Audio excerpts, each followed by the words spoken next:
Ini berbahaya.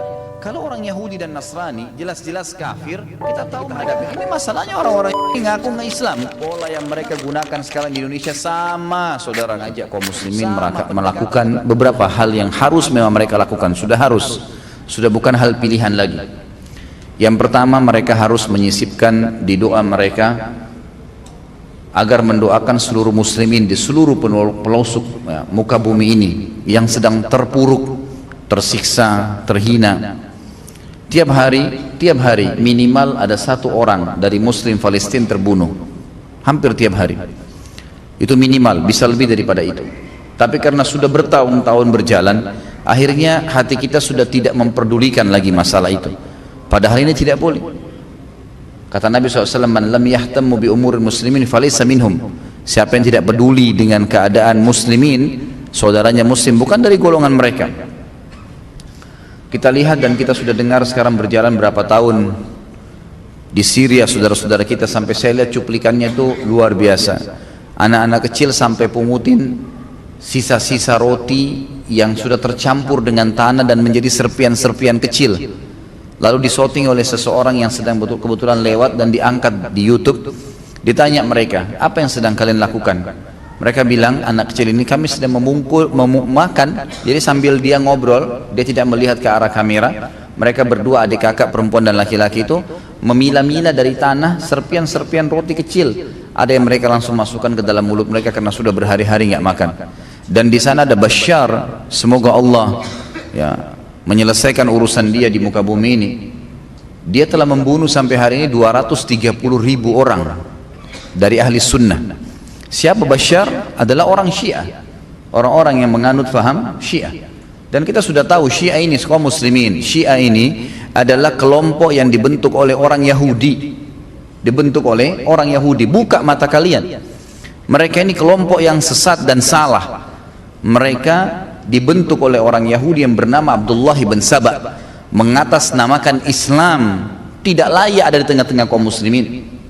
Di zaman Nabi SAW, pada saat orang-orang ada yang memfitnah Aisyah radhiyallahu anha dengan berzina, Abdullah bin Abi Salul, pimpinan orang munafikin, dan beberapa sahabat juga sempat kena fitnah waktu itu. Waktu terbukti beliau tidak berzina, maka dicambuk 80 jerah. Itu hanya menuduh berzina. Orang-orang Syiah sekarang mengkafirkan Aisyah radhiyallahu anha. Jadi mereka jauh lebih besar daripada itu. Kata Nabi SAW, siapa yang mengkafirkan seorang muslim, maka kalimat kafir itu akan kembali kepada salah satu dari keduanya. Kalau kita pertemukan antara seseorang yang sekarang, siapa mereka itu, lalu mau dipertemukan dengan Aisyah radhiyallahu anha, ummil mu'minin, pemimpin, ini ibunya orang-orang yang beriman, haram hukumnya kita umat Islam menikah dengan salah satu istri Nabi SAW, walaupun Aisyah lebih muda pada saat itu dibandingkan para sahabat. Tidak boleh, ummul mu'minin. Mereka mengatakan Aisyah kafir, berarti Nabi SAW salah pilih istri dong, milih orang kafir. Kita tahu dalam konsep agama kita, dan orang-orang Syiah yang mengaku Islam itu pun tahu, mereka mengatakan bahwasanya orang, dan kita tahu, faham itu, kalau seorang laki-laki dan perempuan tidak bercerai di dunia, maka mereka akan bersama di mana? Di akhirat. Sampai meninggal Nabi SAW, Aisyah radhiyallahu anha tetap di bawah naungan Nabi SAW. Artinya jelas Aisyah akan bersama dengan Nabi SAW di surga. Belum lagi hadis Nabi SAW, tentu mereka tidak akui hadis-hadis ini karena sahabat dikafirkan oleh mereka. Tapi hadis sahih riwayat Hakim, kata Nabi SAW, saya tidak dinikahkan oleh Allah. Artinya pernikahan Nabi SAW Allah yang atur, kecuali dengan wanita-wanita ahli surga. Artinya semua istri saya ini ahli surga.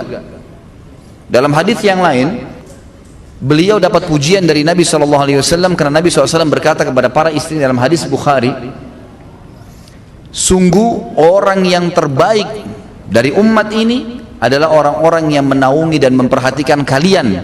Ditunjuk istri-istri beliau setelah saya meninggal nanti. Artinya kita disuruh menghormati, menafkahi. Dan Talha bin Ubaidillah, orang yang paling gerilya dalam membiayai ummahatil mu'minin setelah meninggalnya Nabi SAW. Kita disuruh biayain. Mereka mengkafirkan Abu Bakar dan Umar. Siapa Abu Bakar dan Umar? Orang yang pertama masuk Islam, muhajir, yang Allah puji mereka. Disebutkan dalam Al-Quran, Allah sudah ridha dengan mereka. Allah menyuruh, Allah mengatakan radhiyallahu anhum wa radu'an, kekal dalam Al-Quran untuk para sahabat, dan itu terutama orang-orang muhajirin dan ansar, dan banyak ayat yang memuji masalah ini. Pimpinan mereka, seluruh sahabat sepakat kalau ada Abu Bakar dan Umar bersama Nabi SAW, mereka tidak berani berbicara, mereka menunggu kedua orang ini berbicara. Dan anda kalau ikut tablik akbar kita yang lalu tentang Abu Bakar, tentang Umar, bagaimana fadilahnya disebutkan dengan banyak, mungkin ratusan hadis Nabi SAW tentang fadilah mereka. Dan yang paling penting secara jenjang sosial, mereka adalah mertua Nabi SAW. Bagaimana bisa dikafirkan mertua Nabi sementara Nabi SAW sendiri memilih mereka sebagai mertua, dan mereka jelas meninggal dalam keadaan Islam. Subhanallah, berkedok Islam ini lalu masuk di tengah-tengah jasadnya kaum muslimin, ini berbahaya. Kalau orang Yahudi dan Nasrani jelas-jelas kafir, kita tahu mereka kafir, siap aja kita hadapin. Ini masalahnya orang-orang Syiah ini ngaku nggak Islam, ngaku Muslim, tapi ngatakan Quran kurang, harus direvisi, ada 49 juz, si fulan kafir, si fulan kafir, si fulan laknat. Apa ini? Sampai di Iran sekarang pembunuhnya Umar bin Khattab, Abu Lu'lu, dibuatkan kuburan, masjid dibuatkan kuburan, dan mereka hampir tiap hari ada cuplikannya dengan saya. Dalam bahasa Arab mereka mengucapkan di kuburan itu, ya Allah bangkitkan kami bersama Abu Lu'lu, karena dianggap Abu Lu'lu mujahid bagi mereka karena berhasil membunuh Umar bin Khattab. Pantas mereka dibangkitkan sama Abu Lu'lu nanti, yang jelas-jelas meninggal dalam keadaan kufur, membunuh Amir Mu'minin. Tidak ada satupun sahabat yang mendukung perbuatan Abu Lu'lu kecuali mereka. Siapa orang-orang ini? Subhanallah, masuk di tengah-tengah kubu umat, tapi umat kita ini masih tidur. 230.000 orang wahai kaum muslimin dibunuh di Syria tiap hari. Dan sejantan, kalau laki-laki itu jantan, dia akan membunuh menghadapi laki-laki. Ini enggak, perempuan, anak-anak, orang tua, semuanya dibunuh. Ini kejantanan dari mana ini? Gitu kan? Kalau jantan hadapin laki-laki, memang begitu. Dalam Islam kita tahu kalau jihad nggak boleh bunuh perempuan, nggak boleh bunuh anak-anak, nggak boleh bunuh orang tua, nggak boleh bunuh orang menyerah. Ini enggak. Diperkosa, disiksa. Antum kalau lihat cuplikannya bagaimana mereka menyiksa kaum muslimin ahli sunnah ya. Jadi mereka mengatakan ahli sunnah memang pengikut sunnah Nabi SAW, yang sekarang mereka sebarkan lagi momok baru bagi ahli sunnah, Wahabi, supaya orang ketakutan dengan Wahabi. Siapa Wahabi? Orang yang mengikuti sunnah Nabi. Cirinya apa? Yang berjenggot, yang tidak isbal, yang rajin sholat 5 waktu, yang dahinya hitam. Subhanallah, orang yang jelas-jelas ikuti sunnah Nabi SAW, mereka katakan Wahabi supaya orang takut. Banyak muslimin ikut-ikutan. Ini bagaimana ini? Gitu. Kenapa kita terus-menerus tidur nggak sadar? Di tengah-tengah kita hidup mereka bersama dengan cara-caranya, metode mereka hidup, dan dibiarkan. Subhanallah, kok ahli sunnah tidak pernah menyakiti orang Syiah, didakwai. Tapi kalau Syiah menyakiti, membunuh ahli sunnah, mereka anggap halal darahnya. Di Irak mereka membunuh 150.000 orang, menggulingkan Saddam kemudian menggantungnya. Terakhir mereka masuk di Yaman, mereka merusak lebih dari 100 atau 1000 masjid dan rumah tahfidz Quran. Lalu kemudian mereka mengatakan tahun ini kami akan menyerang Mekah. Bagaimana nggak diserang oleh Raja Salman? Itu kan wajar. Raja yang memegang haramain mengambil sebuah keputusan yang pantas untuk mereka. Ini berbahaya di tengah-tengah umat Islam mengaku muslimin tapi bisa membakar Al-Quran, bisa menginjak-injak kepalanya para ulama ahli sunnah dan dibunuh. Universitas-universitas sunnah semua di Yaman sekarang ditutup, di Sana'a. Ini perbuatan yang luar biasa. Dan subhanallah, cara mereka di Yaman kemarin adalah mereka masuk kepada pemerintah, kemudian mereka sudah membuat militan-militan mereka, kemudian mereka masuk ke pemerintah Yaman, kemudian mereka mengatakan tuh kelompok-kelompok Wahabi itu, maksudnya ahli sunnah, itu orang-orang yang membuat kekacauan, teroris, tangkapin mereka. Berhasil dengan lobby-lobbyan mereka, bantuan dana, dengan saling berbagi ya, budaya ya, dan seterusnya. Akhirnya pemerintah Yaman betul-betul menganggap begitu, ditangkapin semua ulama-ulama ahli sunnah, ditangkap-tangkapin. Setelah ditangkap-tangkapin, subhanallah, tidak ada lagi saingan mereka di lapangan. Dengan militansi yang mereka miliki, digulingkan presiden Yaman. Akhirnya apa yang terjadi? Presiden Yaman sendiri baru sadar, baru dia menyurat kepada 6 negara teluk di sekitarnya, Bahrain, Emirat, Qatar, Saudi. Mereka kirim surat, akhirnya minta tolong bantuan. Barulah dibantu dengan saudara-saudara muslimin yang ada di sana. Tapi mereka melakukan itu.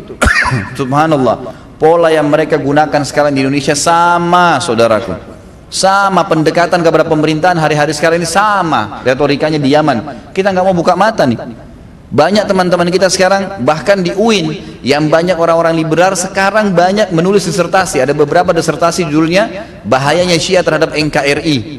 MUI mengeluarkan fatwa tentang waspada terhadap kesesatan Syiah. Sudah disebarin, semua ormas Islam yang bergabung di MUI sudah mengeluarkan fatwa itu. Dai-dai kita sudah membahas di sana sini, mengingatkan hati-hati, berbahaya, gitu kan? Ini harus dibuka mata, nggak boleh tinggal diam nih melihat keadaan begini. Minimal sisipkan doa agar Allah SWT sempitkan langkah mereka atau menghilangkan mereka sekaligus dari Indonesia. Ini tidak boleh dibiarin, tidak boleh dibiarin sama sekali. Ini berbahaya sekali di tengah-tengah umat Islam. Mereka seperti racun yang masuk, seperti jarum-jarum yang banyak masuk dalam jantung umat ini. Ini tidak boleh dibiarkan. Kapan mereka berkuasa, saudaraku, pasti mereka akan membantai kaum muslimin. Karena bagi mereka ahli sunnah halal darahnya. Tidak pernah ahli sunnah mengatakan darahnya Syiah halal, tidak pernah. Kalau mereka tidak buat kerusakan, tidak pernah dipermasalahkan. Selama ini bertahun-tahun mereka masuk haji mengatasnamakan Islam, diizinkan oleh kerajaan Saudi. Kecuali kalau mereka buat makar, baru kemudian ditangkapin. Kalau enggak dibiarkan, gitu kan? Karena masih membawa simbol Islam. Tapi kalau mereka berkuasa mustahil. Depan mata kita 3 negara sekaligus. Syria 230.000 orang, Yaman, Irak 150.000 orang. Sekarang di Yaman itu tidak tahu terhitung puluhan ribu orang sudah dibunuh, gitu kan? Begitu, jadi mereka menganggap halal. Mereka menganggap halal. Ini berbahaya sekali. Sekarang ini sudah masuk ratusan ribu jumlahnya, bukan 1.000 2.000, ratusan ribu pengungsi dari Iran. Alasannya mengungsi. Kenapa? Katanya negaranya makmur. Ngapain mengungsi di Indonesia? Dan beberapa teman-teman kita coba mengikuti, ternyata itu adalah militansi, ya. Mereka memiliki keterampilan militer yang masuk. Untuk apa masuk ratusan ribu di Indonesia? Ini nggak boleh dibiarin ini, gitu kan? Nggak boleh dibiarin, ini berbahaya sekali. Hanya nanti terjadi hal-hal yang tidak diinginkan dan itu berbahaya. Bagi ahli sunnah sih, kalau terjadi hal-hal tertentu kemudian terjadi peperangan, itu umat Islam tidak ada masalah, jihad, kan gitu. Bisa saja kita melawan. Tapi kita tidak mau ketentraman umat ini terganggu. Masjid akan mereka bakar. Nggak pernah dalam sejarah ahli sunnah membakar masjid Syiah, nggak pernah. Gereja saja kalau kita ekspansi jihad, nggak pernah dibakar, diganti jadi masjid, iya. Nggak pernah kita bakar Quran, nggak pernah kita siksa perempuan, nggak pernah bunuh anak-anak, nggak pernah. Subhanallah, di hari-hari sekarang ini waktu yang bersamaan muslimin kita tahu di Myanmar lagi disiksa. Ya ikhwani, masuk foto ke saya tidak tega lihat. Anak kecil digantung, ditidurkan di tanah, tangannya diinjakin dengan motor. Anak-anak kecil, anak-anak mungkin 5 tahun, 4 tahun, 3 tahun, gitu kan? Digantungin, perempuan digantungin, mereka dibakar hidup-hidup. Ada anak kecil diikat di kayu, kemudian orang-orang Buddha atau Hindu di sana tuh memegang dari kayu di sebelah sana, kayu sebelah sini, seperti kalau mau panggang kambing, itu diikat kemudian dibakar. Mereka mendengar jeritan anak itu. Subhanallah, ada manusia seperti ini nih. Satu rumpun loh ini, sama warna kulitnya, ya, berdekatan sama kalau kita orang Indonesia, kayak satu suku dari Jawa misalnya, sama, dibunuh hanya karena agama Islam. Dan pemerintah Myanmar berani mengucapkan kalimat sekarang di statement secara internasional, kami tidak mau Myanmar ini menjadi seperti Indonesia yang mayoritas muslim, nanti hanya muslim berkuasa dan kayaknya mereka menguasai pemerintahan, dianggap Indonesia ini mengangkat bendera perang atau apa nih melawan kaum muslimin. Tapi semuanya diam, gitu kan? Maka apa yang saya bisa lakukan? Saya hanya bisa teriak untuk anda semua. Bukan saya katakan ayo kita sekarang keluar berperang melawan. Minimal sisipkan dengan doa, gitu kan? Doa, kita harus doa. Dan semua yang mengetahui tentang apa yang saya sampaikan, sampaikan kepada orang yang dikenal. Harus diberitahukan, nggak boleh diami, gitu kan? Nah, kalau didiami berbahaya sekali. Sementara orang-orang Myanmar ini coba naik kapal sampai ke Banda Aceh pun, TNI kita menahan, nggak boleh masuk.